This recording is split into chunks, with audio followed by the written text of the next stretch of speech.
एक सत्य घटना है एक महापुरुष के जीवन की। तो यहां तक समर्थ पुरुष विचार करते थे कि इनके 3-3 जन्मों तक की साधना क्या है। हमारे महाराज जी पूज्य पहाड़ी बाबा महाराज बताते थे, घर द्वार छोड़ के भाग के वृंदावन आए तो टोपी कुंज रहे कुछ दिन। उस समय टोपी कुंज के श्री महंत पद पर परम सिद्ध बाबा श्री माधवदास जी महाराज विराजमान थे। श्रीमद् भागवत के प्रकांड विद्वान थे और भक्तमाल की जो परंपरा है नाभाजी से लेकर के माधवदास जी तक, वो उन्हीं की परंपरा में सुरक्षित रही। तो महाराज जी वहां रहे और दीक्षा की प्रार्थना करते रहे।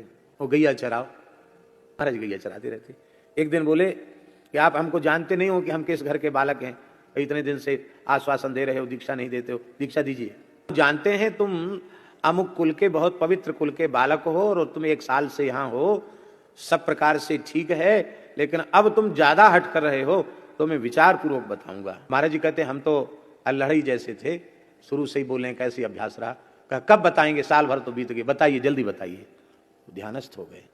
उन्होंने कहा हमारे 3 जन्मों को मैं देख रहा हूं, तीनों जन्मों से विप्र कुल में तुम उत्पन्न हुए, बाल ब्रह्मचारी योगी और विरक्त साधु, और तीनों जन्मों से श्री रामानंद संप्रदाय की तुम्हारी दीक्षा हुई है।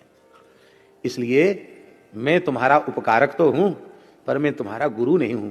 तुम्हारे गुरु पहाड़ी बाबा आश्रम खाकचौक में है, श्री लक्ष्मण दास जी महाराज।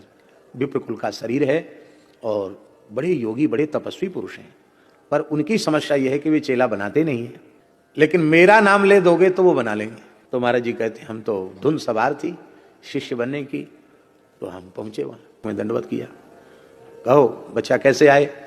कहे चेला बनने आए हैं। कहे किसने भेजा यहाँ? तो फिर महाराज का नाम लिया। तो कहते महाराज जी कहते थे कि नाम सुनते वो भी ध्यानस्थ हो गए। बोले ठीक है, अभी तो तुमको वैष्णव संस्कार दे देंगे, अब कुछ दिन सेवा करो, बाद में तुमको वेश देंगे। दूसरे दिन ही दीक्षा दे दी।